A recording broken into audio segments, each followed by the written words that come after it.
Ladies and gentlemen, this Red Sox lineup's going to look very different very, very quickly here.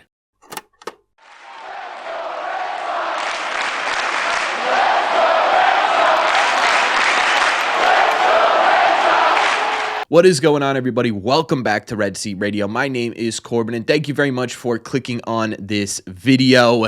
Yeah, things are going to change very, very quickly for the Boston Red Sox because over the last 24 hours, we got two really, really big updates on the timelines of two of the biggest bats the Red Sox have currently sitting on the IL. In fact, to the point where this Red Sox lineup could look completely different by the end of next week. So I thought it'd be kind of fun to go over, obviously, one, when these guys are going to come back, what the roster moves could potentially look like to get them back in the lineup, and then obviously what this lineup could actually look like with both these guys in it. And I wanted to start sort of going chronologically here, guys who are coming back first, and that's going to be Masataka Yoshida, because according to Alex Cora, who spoke yesterday, it's most likely that Yoshida is actually going to be activated tomorrow night. That's pretty damn quick here, if you ask me, right? In the next 24 hours, Masataka Yoshida is officially going to be joining this Red Sox team. Alex Cora's exact quote during this sort of media scrum where he did sort of injury updates for everybody, he said, quote, "He'll be activated this week. Another day of working out, probably another one tomorrow, i.e. today, Tuesday, and then most likely Wednesday." I think the most interesting part of this whole Yoshida thing is how the Red Sox are going to end up using him actually on the field, right? Because in AAA, and obviously throughout the regular season, really before the season even started, the Red Sox put this emphasis on Yoshida being an outfielder, right? We wanted him to be an outfielder. We want him to get innings in the outfield. He played 2 games in left field during his rehab assignment, 3 games at DH. I just simply don't know how the Red Sox call this guy up and fit him into this outfield right now. Because you take a look at the outfield, they're maybe the most exciting part of this team at the moment, right? You got, say, Don Rafaela acting like 2002 Barry Bonds out there whenever he broke that home run record, right? He's had, 4 home runs in 4 games in a row? I mean, it's just been ridiculous what Say Don's been doing. Can't move him out of the lineup. Roman Anthony is really starting to explode Major League Baseball. We'll probably do a video on him later this week or this weekend. He just hit his first Fenway home run last night. You simply can't move him off of the outfield, right? Optioning him would be like baseball suicide at this point, I think, a little bit. Willier's been solid this entire year. Duran's been making more contact. Hell, even Rob Refsnyder's playing his role really, really well for this Red Sox team. So I don't know genuinely how you fit him in this lineup if you want him to be anything other than a DH, right? It just seems really, really impossible that Yoshida's going to get any playing time in the outfield, let alone enough where you have to warrant moving one of these guys. I'm genuinely interested to see if maybe potentially we see a trade in the next 24 hours. I don't want to be that sort of like clickbait, like, oh my God, there's a trade coming for the Red Sox type video. But I mean, you look around and it's like, okay, well, where the hell are you going to put him, right? Even if putting him at DH, you're going to have to sit one of these 4 or 5 guys in the outfield every single night, right? There's only 3 spots here. So something's got to give, I think, with this outfield. With Yoshida coming back very quickly, maybe that pushes them into actually giving something. I'm not going to put it out there. I'm not going to say it's going to happen. I just want to bring that up just to sort of sit there and say, this is something to maybe pay attention to. The other thing with Yoshida is that's going to be absolutely fascinating is what is it going to look like when he actually comes back move-wise, right? Not in terms of where he sits in the lineup, but how he actually gets on the roster. Because, one, he's on the 60-day IL, which means you got to put him back on the 40-man to then put him back on the 26-man roster. Basically, you got to make room for him somewhere. Now, there are a couple of easy options that you could think of, right? Obviously, trading someone away would obviously open up that spot, but there are a couple of guys on the IL like Howe, Kelly, or Hendricks that you could potentially move to the 60-day IL and open up a spot for him, right? Those would be kind of the easy ways to do it. And then option, my guess would be David Hamilton with Marcelo Meyer up at the Major League level right now. Meyer's been better defensively. He's a little bit better offensively, right? Not by much, but a little bit better offensively. I think that's the guy who's going to stay with the Red Sox for the foreseeable future. I don't see them optioning him. The other way to do it is to DFA somebody, right? And I don't know that there's really a clear DFA option on the Red Sox right now. You're probably not going to DFA a pitcher for a hitter.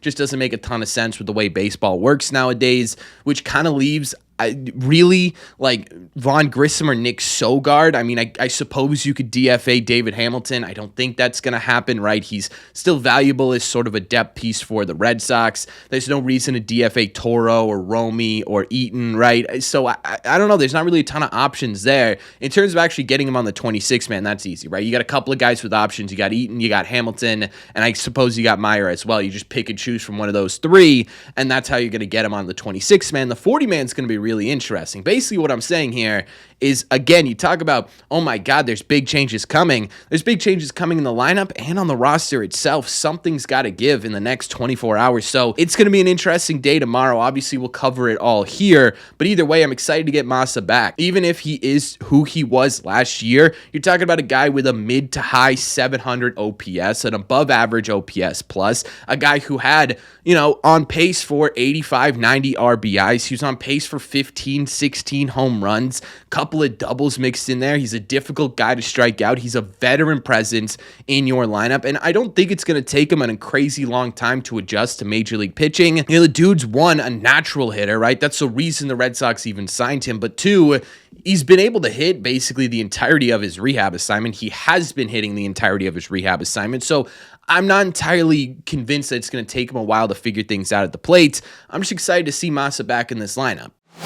The other one is obviously Alex Bregman, whose timeline has been a little bit fuzzier, I think, in general than Yoshida's throughout the entirety of this thing, but we kind of have a light at the tunnel here. Now, we don't have an exact, with Masa, it's, okay, he's coming back tomorrow, most likely. We don't really have that with Bregman, but we do sort of have a, this is the latest I'm coming back type quote from him, because after the game yesterday, which, by the way, before the game, he was out there taking real intense workouts and stuff like that, even getting into the batting cage and hitting. He looks really good, by the way. Alex Cora says he's feeling great. Bregman says he's feeling great. All really great signs. And then after the game, he spoke with media where he said, quote, trending towards a return here really quickly, whether it's at the end of this week or the first game back from the break, one of those two, but hoping it'll be the end of the week. So again, not an exact date or anything like Yoshida, but that's sort of your, hey, this is the latest I'm possibly coming back, right? Which is the first game after the All-Star break. He did also include in there that he's probably not going to play the All-Star game. It would have been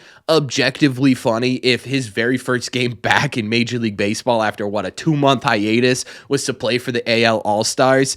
Would have been very funny. Don't think it would have been the smartest move in the world, but he says he probably isn't playing there. Just wants to go down and show his son the home run derby, which obviously, why wouldn't you? That home run derby looks like it's going to be a ton of fun this year. Totally besides the point, but regardless, you take a look around and it's like, okay, Bregman coming back very soon, Yoshida coming back very soon.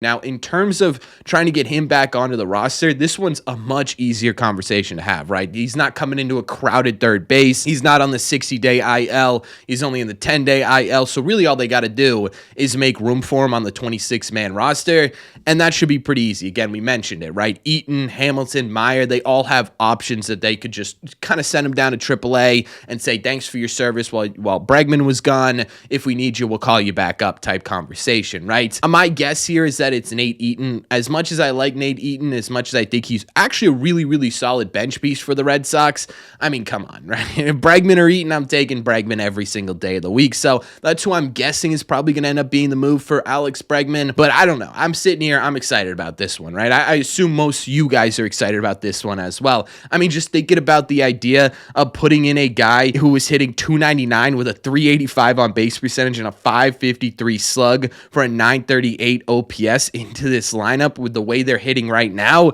seems like a ton of fun to me. I don't know about you guys, but it seems like it's going to be an absolute joy to get Bregman back. Now, I will say the difference between, at least in my eyes, Yoshida and Bregman is that Bregman probably will take, maybe a couple weeks, maybe a month or so to really kind of get back to those statistics, right? I'm not expecting that kind of production from Alex Bregman the second he gets off the IL, mostly because he really hasn't been doing all the things Yoshida's been doing, right? He's been mainly focused on just getting himself back into baseball shape.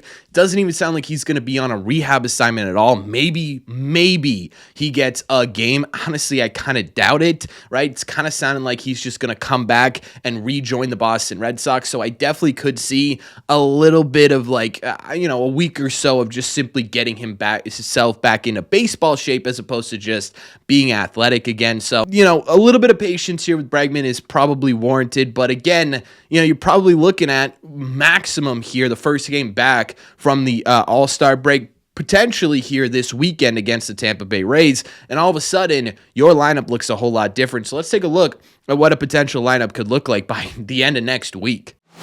This is going to be an interesting conversation, right? Because again, you got too many outfielders. You got a lot of players who could play the infield. I think ultimately this is sort of right now the ideal Red Sox lineup. Although again, I think this is an extremely rough draft because it's really just going to simply depend on who's hot and who's not, especially in that outfield. I think right now, what I would do if I was Alex Cora would be Roman Anthony leading off, having Alex Bregman hitting second.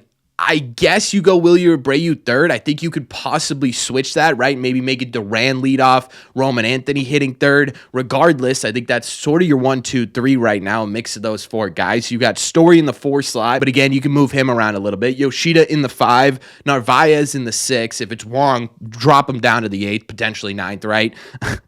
Maybe just keep that guy out of the lineup for a little bit. You got Marcelo Meyer at 7th. I think he's going to end up starting to be your everyday second baseman. I'm going to talk about that in just a second because I do think that's an important part of how big of changes the Red Sox are going to have over the next week or so. Toro or Romy, whoever is at first base, hitting 8th, and then Ceddanne Rafaela hitting 9th. I know a lot of people are going to say, well, wait a second, why isn't Ceddanne Rafaela towards the top of the order? Brother, if it ain't broke, don't fix it, right? This dude is absolutely beating the crap out of pitchers in that 9 spot. Let him keep beating the crap out of pitchers in the 9 hole. I don't want to move him to the 4th or 5th and all of a sudden him lose his mojo. I'm keeping him right there, at least for now. And again, this is extremely fluid, right? I think especially with the combination of Duran, Roman Anthony, and Wilyer Abreu, you just sort of sit there and you say, okay, one of these guys is going to have to sit, and you're just going to have to figure out which one's the right one to sit and which one isn't, at least until potentially a trade gets made. And I think that's a big thing that Alex Cora is going to have to manage over the next couple of weeks. On top of that, the one thing I did want to mention I think is going kind of under the radar with Bregman coming back is just simply how good, at least on paper,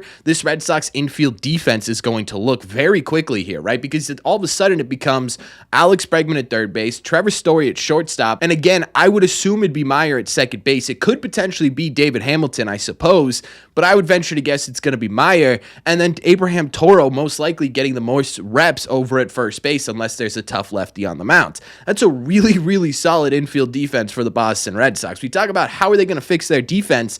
This is a big part of it. This is a really big part of it, and I think that's going well under the radar with this Red Sox team, but either way, I mean, you look at this lineup here and you look at the lineup they put out yesterday or even the last couple of days, this is a big difference, right? Big things are coming for the Red Sox, and if they're hitting well right now, what is it going to look like when these two are back in this lineup? So let me know in the comment section down below. What do you guys think? What do you think about all this? What do you think about Massa and Bregman coming back? How do you think they fit him on the roster? And what do you think the lineup looks like when both of these guys have officially returned? Let me know all your thoughts in the comments. As always, if you made it to the end of this video, do me a favor. Make sure you guys have hit that subscribe button if you haven't already. If you're new here, we talk Red Sox content almost every single day. Also, make sure you guys have hit the like button on this video as well. It just simply helps out a ton. It's the best way to let me know you're enjoying the content. If you want to listen instead of watch, all you got to do is head over to your favorite podcasting app and look up Red Seat Radio. Thank you all very much for clicking on this one, and I will see you in the Red Seats.